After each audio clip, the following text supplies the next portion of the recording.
the chair of the General Certificate of Education Board has been released after spending more than 48 hours in captivity. A correspondent who is in charge of the West region of Cameroon has confirmed that Professor Ivor Leketambo is currently being transported from the West region to the nation's capital. In this newscast, we'll tell you more. Also ahead, for the first time since the start of the refugee crisis in the two English-speaking regions of Cameroon, Paul Atanganji has admitted that Anglophone Cameroonians are fleeing to neighboring Nigeria and challenged chiefs in the northwest region of Cameroon to create an enabling environment to guarantee their safe return. In this newscast as well, we talk about the Constitutional Council, and also in the second part of this newscast, the Constitutional Council that has rejected the petition filed by the Social Democratic Front against the ruling CPDM in the west region of the country. Those are headlines. We shall be right back.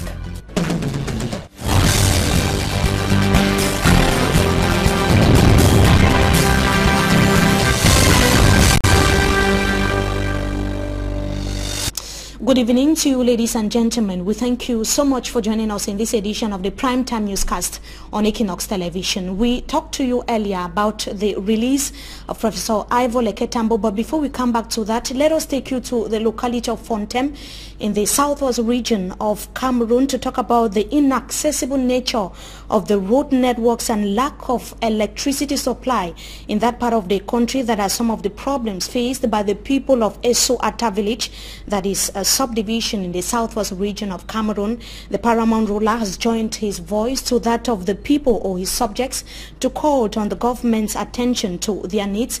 In this following special report, our reporter Manjikan Gabriel takes us to the locality of Eso-Ata. His report.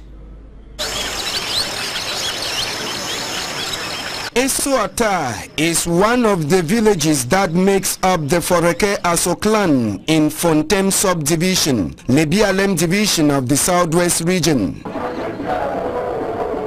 Due to the ugly road network, particularly in the rainy season, persons traveling to that part of the country must pass through Chang, and the fastest means of transportation is the commercial motorcycle. But the hilly nature of the village won't allow even the motorbikes or vehicles to get right into the heart of Eso-Ata. Poor road network is amongst a plethora of problems faced by the Eso-Ata village. Road network which is not the best, because some villages are not connected to the road network. We also have problems of electricity, which is not regular, and it has only ended in some area. It was not yet taken into other areas too here. And we have the other health problem, particularly around the Jensi area, where the integrated health center that was created many years ago is not yet effective. Due to the hilly nature of the village, agriculture takes 99.9% of economic activities, and the crops highly cultivated include cocoyam, coffee, cocoa and palm oil. Meanwhile, the finished product from cassava, gari, is also highly produced. Though lacking in several social amenities, in terms of security, Eso-Ata is safe. We have asked for a Jandam post since, and we are waiting for the day that will be granted. But apart from that, the village is not all that insecure, because we are very committed people and loyal people, and respect institutions, and respect not only administrative orders but also respect additional orders, trying to make sure that each person takes his responsibility, from the quarter to the villages and to the royal palace here. Each person knows what he intends to do, and because of that, we don't have such problems which are alarming here. We also have some local group that provides, in case there's an emergency, they can intervene to bring peace before informing the palace here, or before informing the administration in Miji. Located inside a valley, Iswata is still to enjoy certain social amenities like the supply of electricity and the absence of communication network. The lone health unit in the village lacks several working materials, including specialists.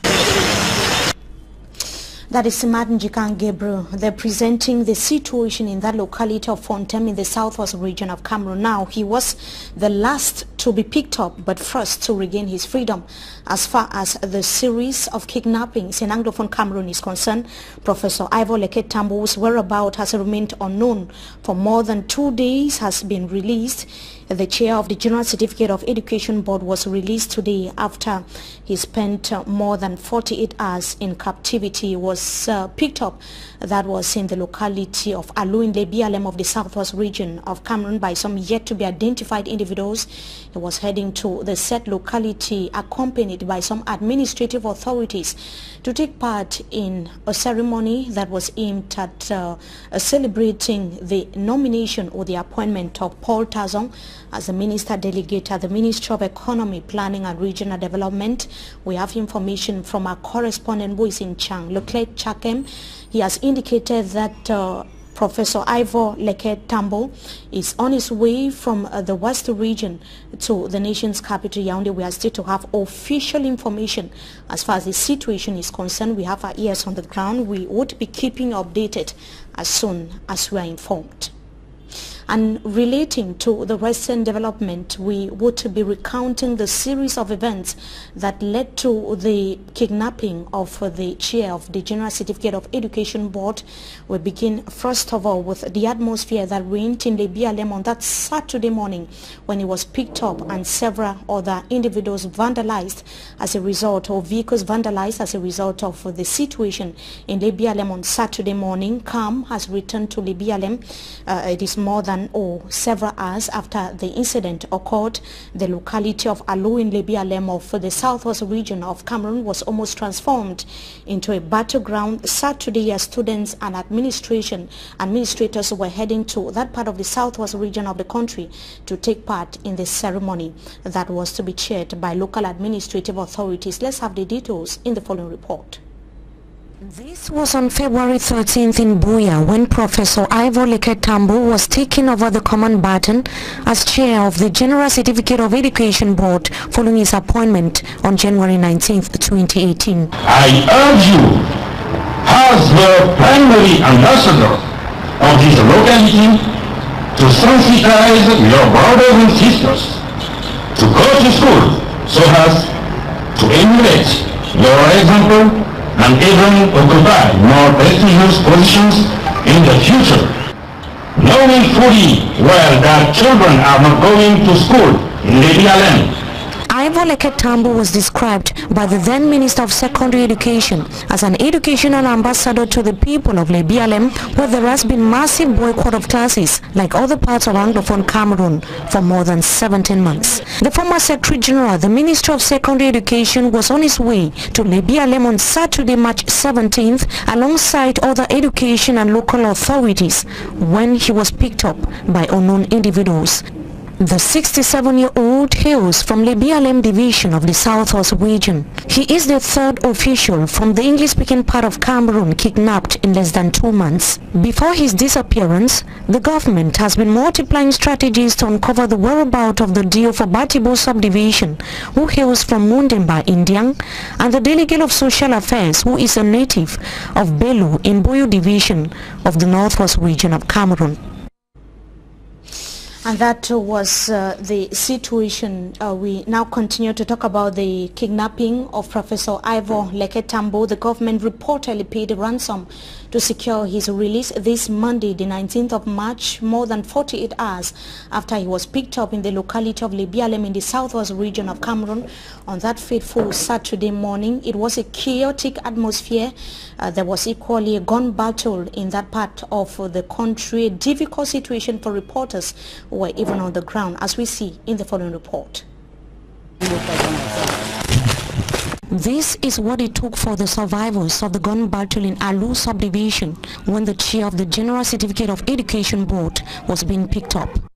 Reporters and some civilians had to escape the gunshot through the bushes. This Saturday morning, dozens of students had left the University of Chang in the West region to take part in the ceremony of gratitude following the nomination of Paul Tazong as Minister Delegate at the Ministry of Economy, Planning and Regional Development. The convoy, in which was Professor Ivor Leketambo, was attacked here by unknown individuals and the vehicles destroyed. The delegate of livestock was shot, the mayor of Wabani attacked, and the GC Botche kidnapped alongside some of his in-laws. This driver says that the pro-independence fighters in Anglophone Cameroon were behind the attack.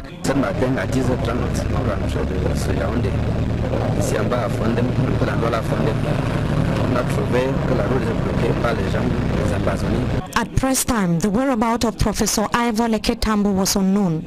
The residence of Paul Tazong in Lebialem was set ablaze, and several localities in that part of the southwest region militarized. And good news for the ruling CPDM political party in the West region of Cameroon after the Constitutional Council today rejected the petition of the Social Democratic Front against the CPDM list of candidates in that part of Cameroon. The petition filed by Paul Chachuang was nullified by the highest jurisdiction in Cameroon after it was confirmed during today's hearing that the candidate whose existence was being contested is alive. And the traditional ruler, he is a traditional ruler in the West region of Cameroon. Tieno Deto Zhang was the name described by the Social Democratic Front as fictitious. Attempts by the SDF to discredit the list of the Social Democratic Front, or the CPDM rather, were abortive. The legal team of the Social Democratic Front questioned the regularity of the lists of candidates of the governing CPDM political party thereafter in the West region of Cameroon, and equally cited the non-respect of the section 166 of the country's electoral code. But the list of the CPDM succeeded to sail through. 5 political parties are so far taking part in the senatorials in the West region. They are the Social Democratic Front, the Cameroon People's Democratic Movement, the CDU of Adamon Damjoya, NUDP, and the UMS political parties. On to something else. We now talk about the visit of Paul Atanganji in the northwest region of Cameroon that has been described, or he has described himself as bearer of the message of peace from the head of state to the people of Bamenda. The Minister of Territorial Administration called on traditional rulers to play their role in ensuring that peace returns to Anglophone Cameroon. It holds scores of members of NOWEFO in a meeting in Bamenda to fish out perpetrators of atrocities and create an enabling environment for the safe return of Anglophone Cameroonians in neighboring Nigeria and those that are not in their various villages and localities. The chiefs pledged their support to the government. Their intention was manifested in the symbolic handing over of the peace plan to Paul Atanganji, the Minister of Territorial Administration, that was speaking to our correspondent in Bamenda, Stella. Let's have him in the following excerpt. I brought a simple message. You see me carrying the peace plan. President Paul Biya mandated me to come and talk to the front, Northeast. He himself that he is conveying a message of peace and unity, and that the funds must collaborate with the administration so that all the disturbances must come to an end. He has a lot of confidence in the funds. He knows that all those who are burning, looting, killing, and destroying public and private properties are the sons and daughters of the victims. That the funds should take their responsibilities as the administration, so that we should advise them that there is no future for those who are burning, looting, and killing. They should come back inside the republic.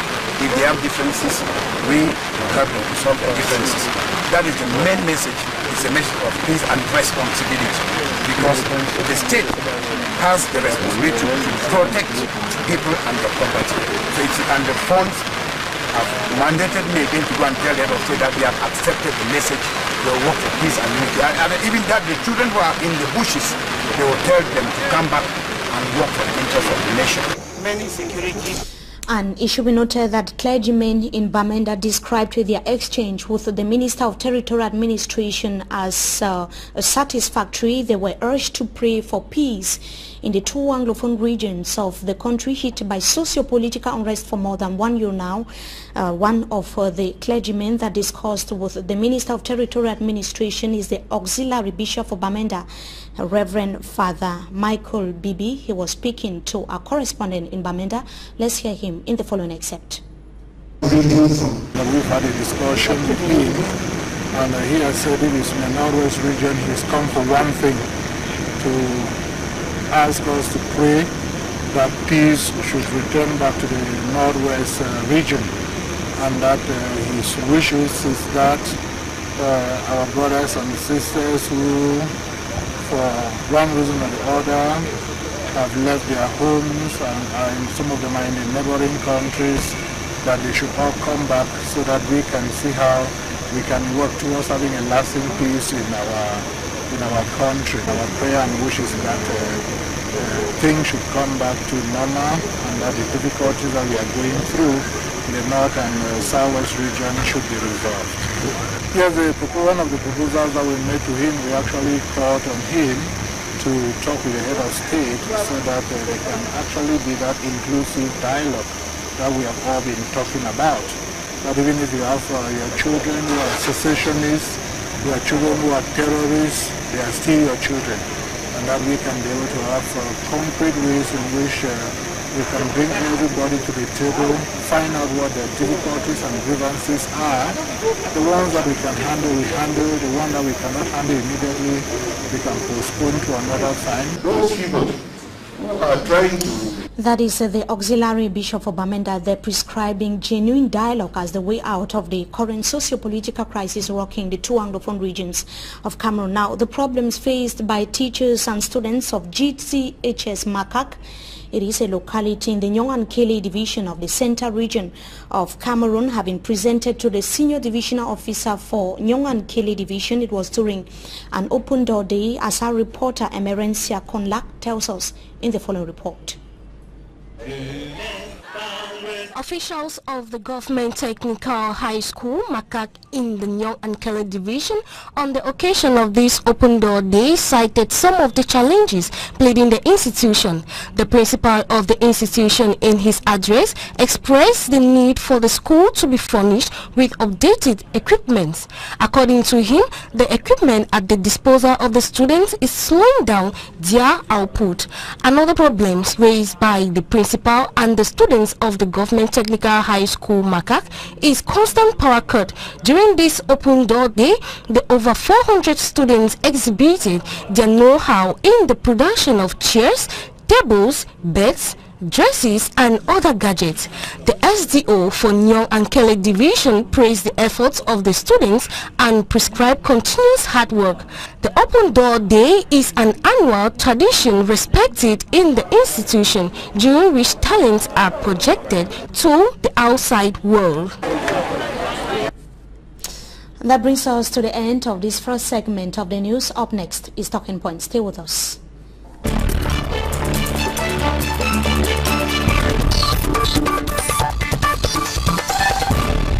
Good evening to you once again, ladies and gentlemen. We thank you for joining us in this second segment of the news. We have as guest an actor of the civil society, Mr. Davison De Ate. Good evening to you. Thank you for joining us tonight on Talking Point. Good evening, We thank you so much as well. We are glad to have you. We are going to begin right away with the rejection of the petition that was filed by the Social Democratic Front at the Constitutional Council. Are you taken by surprise following the decision of the council today in Yaoundé? Not really. I'm not taken by surprise. I'm only glad that they had a chance to put in their opposition to the list, and that this was examined. So you saw it coming, the result of today? Obviously. Many had in mind that postponing the verdict for today meant that there were somehow some chances for the Social Democratic Front. I think it's all part of the game. In any case, they gave hope to the opposition. What I would advise the opposition, especially the SDF, to do is not to think of knocking out the CPDM on technicalities. They rather to work hard on the ground. I think they have the support. It's a question of getting their supporters not to have any apathy and rather go on and vote for them. But if they just wait for errors that CPDM might make, or UNDP or any other party to climb, that's not going to do it. Some observers have it that the chances might be very, very slim, as I can put it. Those were the words of some critics. Might be slim for the Social Democratic Front, given that the CPDM is running for the senatorials across the 10 regions of Cameroon. Do you have a similar view? I have a similar view. I think they are right. I think CPDM is out to carry the day, and if possibly carry the day 100%. How would it be like having a Senate or CPDM? It wouldn't make any difference, because even though we are still to have the results or the outcome. It wouldn't make any difference, because they've always had this what some of termed an obese majority, and have always had the way. There's only a semblance of opposition really in this country, even when they oppose and when they are right in their opposition. But for they never get their way. Yeah, to make the semblance, to make it look like there is. The CPM doesn't really have that support in the country. You can be sure of that. When you talk to people in the markets, when you talk to people on the roads, they don't have that much support. But they know the mechanism to have the representatives all appear CPDM. Nobody is seeking CPDM support or that outing like they used to. But those who are supposed to now go out and vote, over the years, they have been worn out by poor elections, poor counting, the fact that everybody in a responsible position is supposed to be a CPDM member one way or the other, whether it's the councillors or whether it's the governors, the DOs, and the thing is just heavily weighted against the opposition. So you think that even though the CPDM political party has a good number of councillors across the national territory, there could be chances for the SDF if they play their role properly on the ground as far as campaigns are concerned?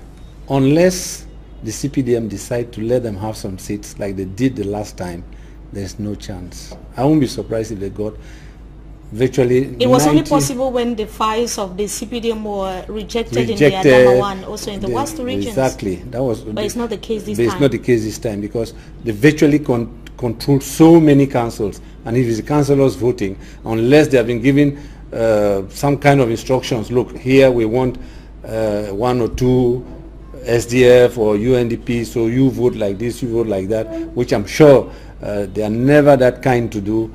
I am not. Now, the senatorial elections, we have just about 1 week to go. Yeah. It's going to be this Sunday, the 25th of March 2018. Only the outcome will tell, Mr. Davison Ate. Another issue at hand is the visit of the Minister of Territorial Administration to the Northwest region, his hometown.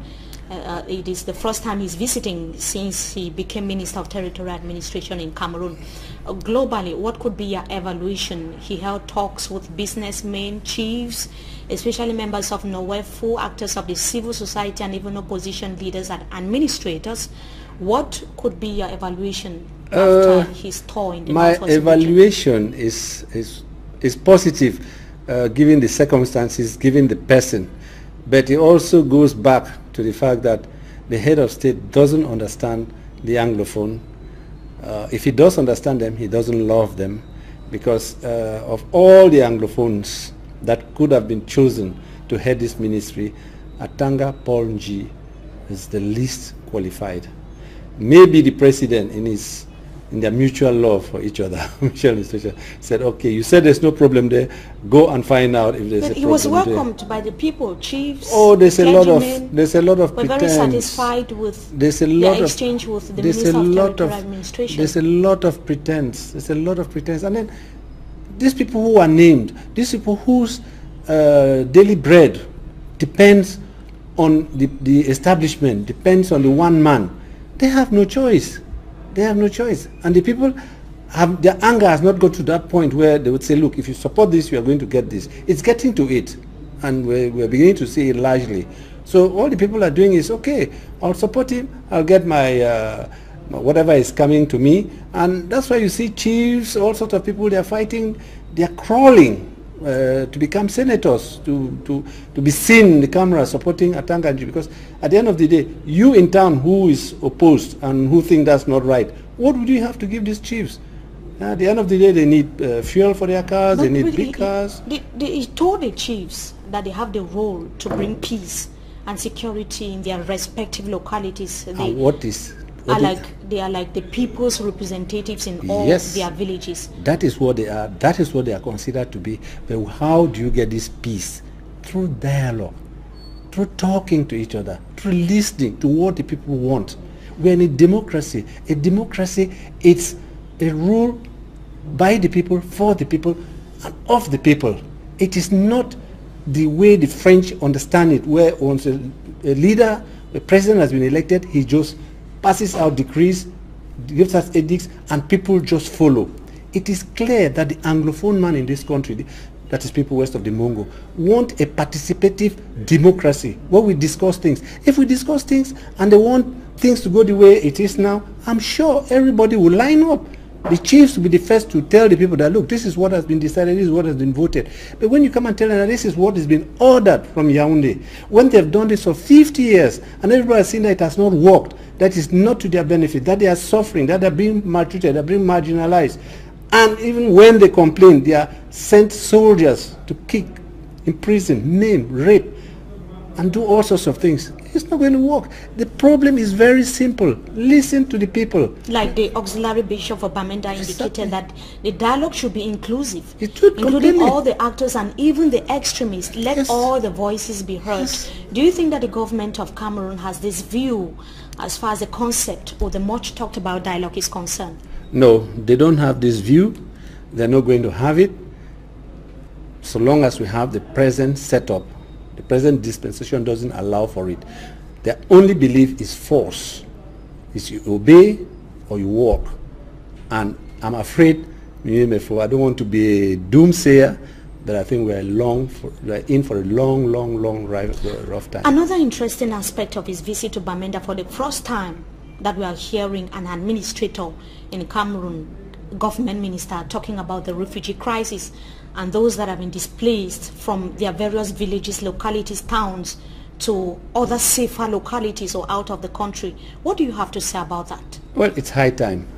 It's high time. The refugees have been there. They've been making as if they are not there. When the last minister went to Nigeria, he went instead to see how he could capture a handful of asylum seekers. What good was that? It made completely as if they were in there. But now it is standing in their faces. It's coming through the United Nations. It's coming from other international bodies. And should it just end only at the level of making declarations? I mean, the situation of Anglophone refugees that we've seen them in need of food, they're in strange land, and they'll be forced to do much more. They will not do it voluntarily. They will not do it willingly. But that's they have no choice. Unfortunately, just your view about the disappearance of the GC Boche. What do you have to say about that? The third time that an official is being picked up. I think it's a sad way. It's a sad way the struggle is going, capturing people, depriving them of their families, and so on. I'm happy in this case it has ended up this way, but we could stop this before it gets worse. But the way things are going, who should stop that? The government. They should engage in dialogue. It was dialogue going on. Nobody will support these guys. They live in societies, they live in communities. The people of those communities know them. They support them. They are happy with what they are doing. That is the truth. Thank you so much, Mr. Davison De Ade, for joining us tonight on Talking Point. Thank you. We wish to have you some other time again. Thank you. Thank you so much to our viewers. It was equally a pleasure having you with us in this edition of the Primetime Newscast on Equinox Television. Wishing you a blessed stay in the company of our programs. Until we meet again, goodbye.